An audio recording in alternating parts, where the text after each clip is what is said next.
Algoritmos e estruturas de dados 2. Professor Alexandre Freire.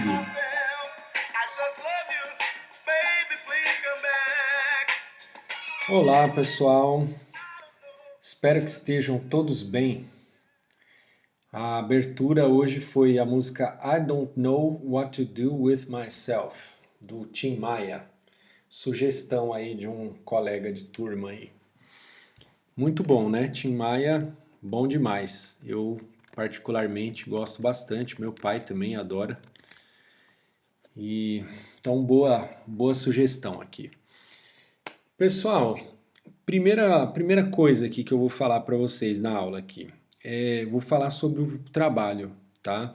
Aliás, eu vou até gravar o vídeo aqui curtinho só do trabalho e depois eu gravo os vídeos da aula, tá bom? Para ter um vídeo aí só da explicação do trabalho. Para ficar mais fácil aí também se vocês quiserem assistir de novo aí, só para lembrar das coisas aqui do trabalho, tá? Então o trabalho vai ser sobre árvores B, tá? Data de entrega 30 de maio, tá? Que é domingo. Então vocês têm aí um pouquinho mais do que 3 semanas, tá? Para entregar. É um tempo curto, tá, pessoal? Então já sai cantando pneu aí, tá? Então não vai ficar enrolando aí para começar o trabalho, tá? Então já começa já, tá bom? Assim que possível, né? O trabalho vocês vão poder fazer individualmente ou em dupla, tá bom? No máximo 2, tá, pessoal? 3, 4, não, nem me peça, tá? Porque essa coisa de faz 3 aí fica o deixa que eu deixo, né? Aí às vezes um cara some, aí os outros 2 fazem e põe o nome do cara lá. Agora a dupla já é mais, né? É mais difícil um cara sumir, o outro fazer tudo sozinho e ainda colocar o nome do cara que não trabalhou, né? Então, e também acho que a quantidade de trabalho que tem aqui para fazer também é para 2 pessoas no máximo, tá? Não, se colocar 3 aqui, vocês vão ficar batendo cabeça e vai ter pouca coisa aí para cada pessoa fazer. Então, beleza. Tarefas. Implemente em Java ou em C++ as operações de busca, inserção e remoção em uma árvore B, tá bom? Então a busca, desculpa, a inserção eu já tinha até deixado como tarefa aí na aula passada, então quem já se adiantou aí nisso já tem a inserção aí praticamente feita já, né? Aí então vai faltar fazer só a busca, que a busca é bem fácil, e quem fez a inserção meio que quase que já fez a busca, né? E aí falta só a remoção. Aí que mais que vocês vão ter que fazer? Faça experimentos computacionais para comparar o desempenho do seu código utilizando valores diferentes para t, onde 2 vezes t corresponde à capacidade máxima de um nó. Deixa eu mudar isso aqui rapidinho, ó. Só para deixar igual tá lá no Cormen, tá? No Cormen é 2t menos 1, que é o que a gente vai ver aqui nos slides também. Então vou deixar 2t menos 1. Ah, esse negócio tá torto. Aí. Beleza. Eu tô mudando aqui já, porque senão eu esqueço.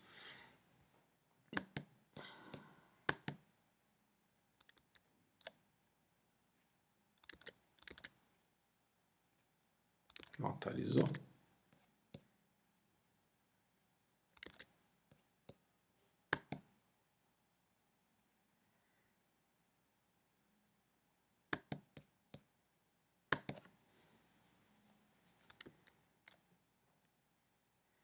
Uai.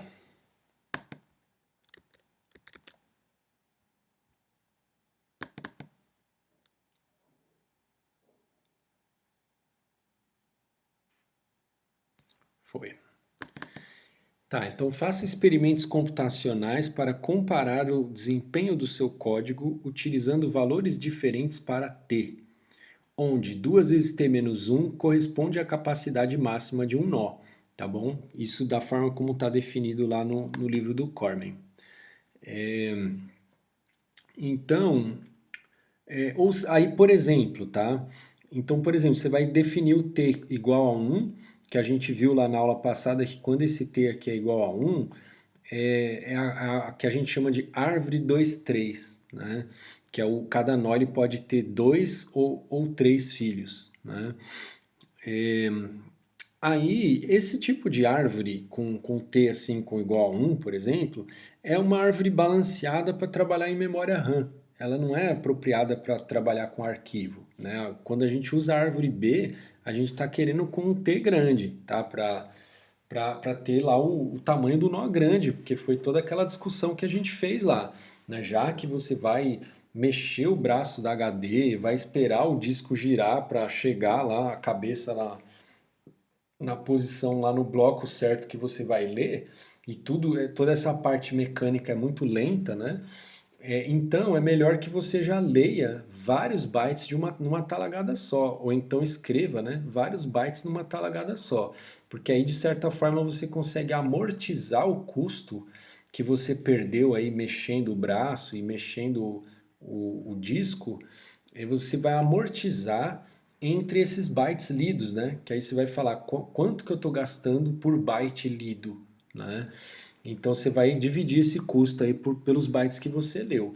Então se você ficar toda hora mexendo o braço e o disco para o disco sempre mexe, mas você tem que esperar lá a latência de rotação, né? Tem que esperar a rotação chegar lá na cabeça em cima do bloco que você quer ler, né? Então, se você ficar fazendo isso para ler poucos bytes, aí o custo por byte de leitura ou de escrita vai ficar alto. Se você ler numa talagada só, né, aí esse custo vai diminuir, esse custo por byte, tá bom? E aí você vai testar vários números diferentes para definir o tamanho do nó, né? Por quê? Porque a gente não sabe, né, qual que é o tamanho ideal, né? Isso depende do teu hardware e de software também, como o driver lá foi feito, né? Provavelmente isso deve ser uma coisa que está no driver da, da HD, né? Eu acho que o sistema operacional ele não deve meter o bedelho nisso, entendeu? Então, se o driver ele fala, ó, o tamanho de página aqui é tanto, né? Então, esse tamanho de página é justamente esse tamanho de bloco que está definido lá que seria o tamanho ideal para fazer a leitura ou a escrita. Então, ou seja, não vale a pena você ir na HD para fazer uma coisa que seja menor do que esse tamanho de página aí, né? Que vai ser o tamanho do nosso nó lá. Certo, pessoal? Então a gente não sabe qual é o tamanho ideal, né?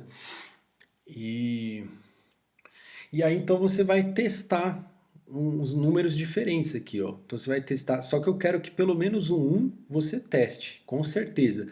Os outros, eu estou chutando valores aqui, né? 50, 100, 150, 200, então você pode ir subindo de 50 em 50, né? E não precisa parar no 300, você pode ir até o 500, 700, sei lá. Você que vai testando e você vai vendo, né, se isso faz diferença ou não faz, né? Então, às vezes você fala, do 50 para o 100 não faz diferença nenhuma. Depois para o 150 também não. Agora, quando vai para 200, aí já faz alguma diferença.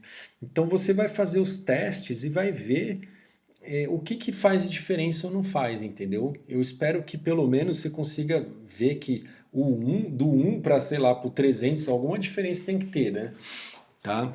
Então, então você vai chutar aí alguns valores, não precisa subir de 50 em 50, você pode subir de 200 em 200, sei lá. Você vai definir, tá? Quantos T's aí você vai ter e quais vão ser os valores deles, tá?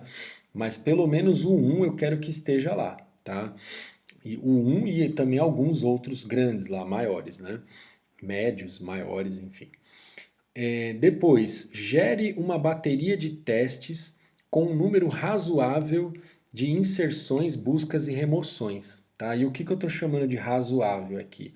É grande o suficiente para que haja diferença de desempenho para valores diferentes de T. Tá bom? Por quê? Né? Se você falar, eu vou gerar 100 inserções, 50 buscas e 10 remoções, sei lá. Você que vai definir, tá? Quantas inserções, quantas buscas e quantas remoções você vai fazer. Então, se você escolher um número muito pequeno, aí não vai fazer diferença nenhuma, né? Você vai falar o t igual a 1, o t igual a 200, t igual a 500, vai dar tudo na mesma, tá? Então, você vai ter que ter um número de inserções grande o suficiente para você conseguir enxergar alguma diferença. Se você for ver, por exemplo, uma árvore com um t igual a 50, um t igual a 50, ele vai ter capacidade mais ou menos 100, né? Porque vai ser 2 vezes 50 menos 1, vai ser 99. Ou vou falar que é 100, tá? Então, o nó vai ter 100 chaves aí. Aí, o que que acontece? Então, no nível 0 da árvore, você vai ter 100 chaves. No nível 1, se a árvore tiver, digamos, completinha, né? No nível 1, você vai ter 100 ao quadrado chaves, tá? No nível 2 você vai ter mais 100 ao cubo chaves, tá? Então, ó, uma árvore que tem três níveis, tá? Nível 0, nível 1, nível 2, você já vai ter 100 mais 100 ao quadrado mais 100 ao cubo chaves, entendeu? Então, para você ver essas coisas fazendo alguma diferença, você vai ter que fazer muitas inserções, muitas buscas, muitas remoções, para você realmente testar o teu código e ver alguma coisa interessante lá, tá bom? Então, eu não tenho esses valores para dar para vocês. Aliás, eu nunca fiz esse teste, tá? Então, eu mesmo não sei aqui quais valores de T sugerir para vocês. Vocês vão fazer o teste, vocês vão ver e depois vocês vão me contar, tá bom? Você pode até fazer, sei lá, primeiro você faz só as inserções e mede os tempos, tal. Depois você faz só buscas e mede o tempo. Aí, sei lá, como que você vai fazer? Ou você vai fazer tudo de uma vez só, né? Eu vou fazer primeiro tantas inserções, já faço as buscas, já misturo os tempos todos, enfim. Você define aí como que você vai organizar os testes que você vai fazer, tá bom? Tô deixando meio em aberto aqui para vocês organizarem aí do jeito que vocês acharem melhor. Depois, faça um relatório em formato PDF, tá? Não vai me mandar outros formatos aí que depois eu não consigo abrir, ou então abro e tá tudo desconfigurado. Então me manda em formato PDF.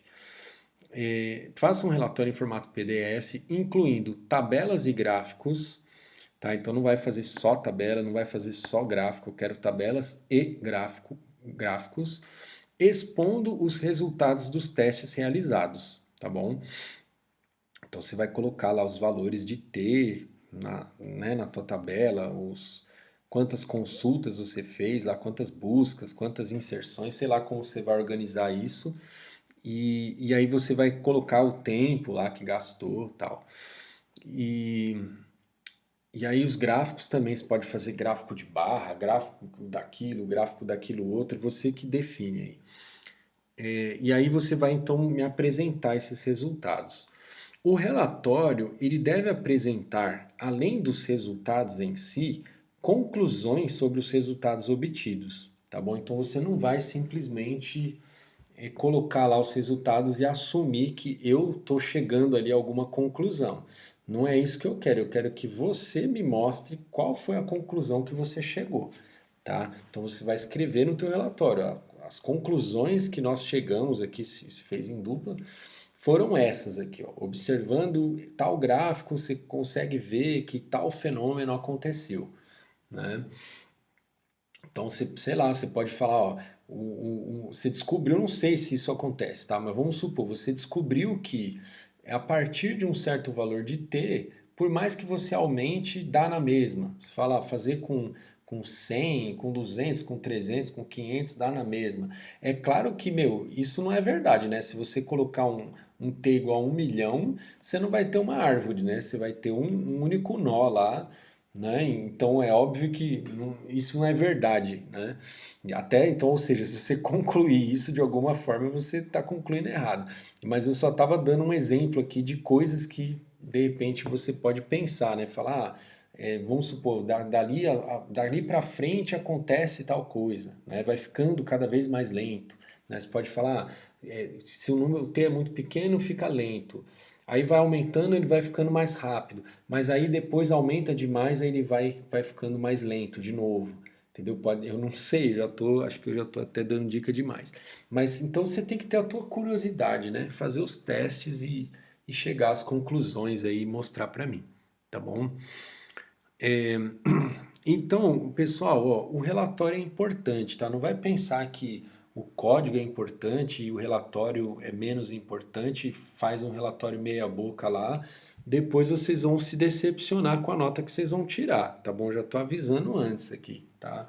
Eu não tô dizendo aqui quanto vale o relatório, mas eu vou pesar o relatório, tá? Então, se você entregar um relatório muito ruim, pode ter certeza que a tua nota não vai passar de, sei lá, de 5. Tô chutando, tá? Não tô fixando o valor aqui, tá? Mas eu posso ser bem rígido caso o teu relatório esteja bem ruim, tá bom? Ou caso você não entregue o relatório, tá? Beleza. Caso o aluno ou a dupla opte por não implementar a remoção, isso deverá ser explicitamente informado no relatório e será descontado 2 pontos. Então aqui eu já estou sendo mais explícito, tá? Por quê? Vocês vão ver aqui daqui a pouco, na próxima parte aqui da aula, eu vou mostrar para vocês o pseudocódigo da busca e da inserção, tá? O pseudocódigo que está lá no livro do Cormen, né?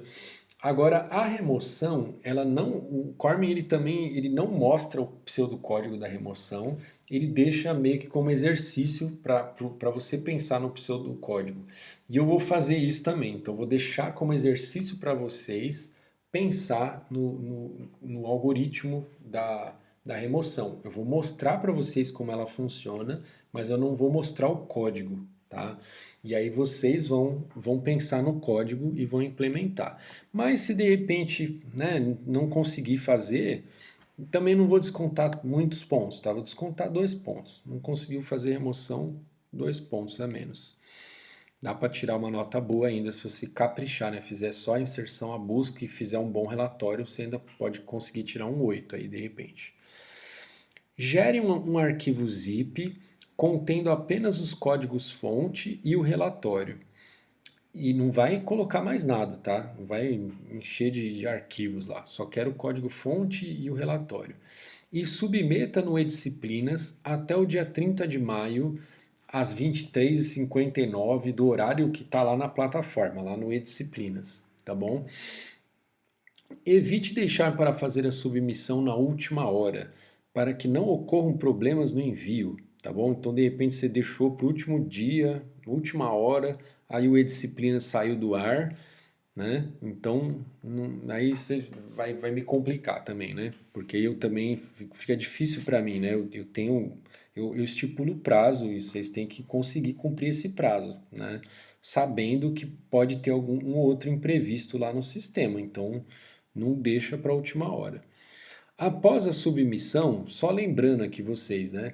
Verifique se a versão submetida está correta, né? Ou então atualizada, porque de repente você mandou uma vez, aí você quis atualizar, mandou de novo, tal. Então, depois que você fez o upload, faz o download do arquivo, abre na tua máquina, vê se ele está abrindo, né? Vê se o que está lá é o que você queria mesmo, tá bom? Porque depois, pessoal, fica chato também. Eu vou corrigir, aí eu falo lá que, sei lá, você não fez o relatório. Aí você fala, eu fiz sim e tal. Aí eu falo, ó, então você não submeteu. Mas o arquivo está aqui, a data de criação é essa aqui. Fica uma coisa que não tem muita transparência, né? Porque aí eu tenho que confiar na palavra do aluno. Então, é um tipo de situação ruim, tá? Então, vamos evitar esse tipo de situação, porque eu não garanto para você que eu vou aceitar o que você vai me entregar depois, entendeu? Então, confere a tua submissão para não ter problema e para depois você não ficar falando que eu sou malvado. Mas também, né, eu posso deixar o meu Pix disponível aí, de repente, se aparecer algum um depósito generoso lá, uma transferência generosa, a gente reconsidera. Tô brincando, hein, pessoal, não vai levar a sério. Mas qualquer coisa me pede o Pix lá no privado, a gente dá um jeito. Bom, agora falando sério. Caso o trabalho seja feito em dupla, apenas um aluno deve fazer a submissão, tá bom? Não vai os dois submeter, um só submete. E o nome completo dos dois alunos deve constar no relatório, tá bom? É, caso a dupla seja composta por alunos de turmas diferentes, então para mim isso aí não tem problema, tá? Se você quiser juntar com alguém de outra turma, não tem problema. Aí lá no relatório você vai dizer, é fulano de tal, turma tal, Beltrano de tal, turma tal, tá bom? Então você diz lá no relatório a turma também. Porque senão eu fico caçando na hora de eu lançar as notas lá, eu não sei qual turma que o cara tá, fico perdido. Observações. Como o semestre começou depois do usual, nosso cronograma está apertado, portanto, muito provavelmente não haverá adiamento da data de entrega, tá? Então já estou dando um toque aqui, quem avisa amigo é, né? Então assim, pessoal, não subestime a dificuldade do trabalho, tá? Comece a fazê-lo o quanto antes. Então, não vai ficar embaçando demais para começar o trabalho, porque aí depois você, eu achei que eu ia conseguir fazer no último final de semana e aí não conseguiu, né? Então, sabe, para garantir a tua nota aí, já vai fazendo, faz antes o trabalho, porque assim, eu pelo menos eu confesso aqui que eu deixo para fazer várias coisas, eu deixo para fazer de última hora, tá? Mas também eu costumo fazer isso com coisas que eu já sei mais ou menos o tempo que eu gasto, tá? Então, agora no caso, eu acho que talvez vocês pode ser que vocês não saibam o tempo que vocês vão gastar. Às vezes tem algum erro bobo lá no código que você gasta um tempão debugando. Comigo às vezes isso acontece também, né? Eu vou fazer um código, fico um tempão lá para descobrir algum erro meio bobo lá. E, e aí, eu tô vendo aqui que o meu comece tá com C cedilha, né? Paciência, agora já foi, né? Vou corrigir lá antes de, se eu lembrar, né? Antes de submeter no E-Disciplinas. Então, o que que eu tava falando? Então assim, começa antes, tá, pessoal? Não vai deixar para a última hora que de repente você não vai conseguir fazer aí o trabalho e aí vai vir pedir adiamento, eu vou falar que não vai dar porque o semestre está muito apertado. Não poste no grupo do WhatsApp dúvidas sobre o trabalho que possam dar dicas aos demais. Aqui a frase ficou meio estranha, né? Na dúvida, mande a dúvida para o professor no privado. Então, assim, se você ficou em dúvida que a tua pergunta pode ou não pode dar dica para os outros alunos, manda no privado. Ou então, assim, via de regra, né? Já manda direto a pergunta no privado, tá bom? E aí, se eu achar que vale a pena compartilhar a dúvida com o grupo todo, aí eu respondo lá para todo mundo, tá bom? Porque às vezes o aluno ele tira uma foto do código dele, né? Fala, ó, professor, eu estou tentando fazer a remoção assim, ó, pau. Não sei o que está dando de errado, né? O senhor pode me ajudar? O pessoal me chama de senhor, né? O senhor pode me ajudar? Principalmente nessas horas, né? Na hora de chorar nota, na hora de tentar salvar lá o trabalho, né? De resolver a dúvida no trabalho que vale nota, aí os cara têm mais respeito. Tô brincando, pessoal. Tem gente que me chama de senhor em outras ocasiões também, tô brincando. Mas então não vai me dar uma mancada dessa, tá bom? Agora, aqui que eu coloquei em vermelho até. Em caso de plágio, seja entre colegas ou através do uso de códigos disponibilizados na internet, o aluno ou a dupla ficará com nota zero, tá bom? Então, assim, pessoal, tem ferramenta, por exemplo, o JPlag, né? O JPlag, se você coloca lá todos os códigos da turma inteira lá, ele gera um relatório comparando cada par de códigos, tá? Então ele olha, compara 2 a 2 os códigos e ele gera lá um valor de similaridade, tá? Então ele fala, esses dois códigos estão 30% parecidos, estão 80% parecidos, ele gera esse número. E aí, baseado nesses valores, aí a gente vai lá e olha os dois códigos, né? Melhor, porque enfim, você está olhando o código da turma inteira, às vezes você não consegue detectar que dois códigos estão similares. mas com a ferramenta ajuda, né? Que aí você vê similaridade de 70%, aí você abre lá e vê melhor tal. E aí, de repente, você pega lá, como já aconteceu várias vezes, aí você acaba pegando o plágio, tá bom? E às vezes o aluno ele fica tentando fazer, usar, como é que recursos baratos, vamos dizer assim, de tentar disfarçar, né? Então, vai lá e muda o nome de variável, muda o nome do método, né? Troca ali algumas coisinhas de ordem, algumas coisas que dá para trocar de ordem, né? Troca a ordem dos métodos também, né? Como se isso fizesse alguma diferença. Troca, em vez de ter um laço lá que é while, aí ele troca para um for, entendeu? Então, esse tipo de coisa o JPEG ele pega e aí vocês caem do cavalo, tá bom? Então, por favor, pessoal, é extremamente desagradável quando isso acontece enfim, então vamos evitar essa situação, tá? E também, então, um tipo de plágio pessoas aí das turmas aí das duas, né, com códigos iguais que eu consigo pegar assim usando JPEG. Agora também tem a coisa do aluno pegar código de internet, né? Que aí também, pessoal, se vocês forem procurar código de árvore B na internet, vocês vão encontrar, obviamente, né? Então nem procure, tá? Nem procure. Aliás, assim, para o aprendizado de vocês não faz sentido fazer isso, né? Mas enfim. Agora, o que que acontece, pessoal? Assim, sem ofensa, como diz a minha filha mais nova, né? Quando ela vai falar as coisas, ela tem essa mania de ficar várias vezes ela fala isso, sem ofensa.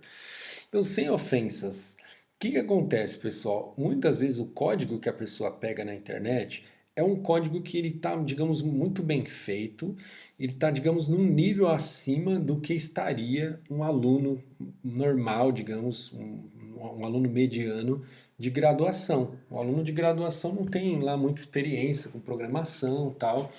Então, né, eu dou um trabalho aqui para você fazer em 3 semanas, às vezes você faz ali meio na correria e tal. O código não fica tão bom, né? Aí agora o cara pega da internet um código, sabe, que você olha lá, você fala, nossa, o código tá legal. Aí você começa a desconfiar, entendeu? Aí vocês, se vocês têm Google aí, eu tenho aqui também, né? Então, sabe, quando a gente suspeita do código, aí a gente vai dando as nossas gugadas aí e acaba encontrando, como já aconteceu comigo, tá? Já encontrei código de aluno e às vezes é assim, o aluno ele pegou um método, já aconteceu assim, de EP que era grande, assim, tinha várias coisas para fazer. Um aluno pegou um método assim, mais curtinho, copiado da internet e aquilo para mim saltava aos meus olhos, falar, meu, isso aqui realmente acho que não foi o cara que fez. Eu fui procurar na internet e vi que de fato esse código estava na internet. Então, pessoal, não vamos cair nesse tipo de situação desagradável, tanto para mim quanto para vocês. Pior para vocês, porque vocês ainda ficam com a nota zoada, tá bom? Então, então é isso, pessoal. Alguma dúvida aí sobre o trabalho, vocês me perguntem lá no grupo do WhatsApp, tá bom? Vou fechar o vídeo aqui para depois a gente ir para a próxima parte da aula.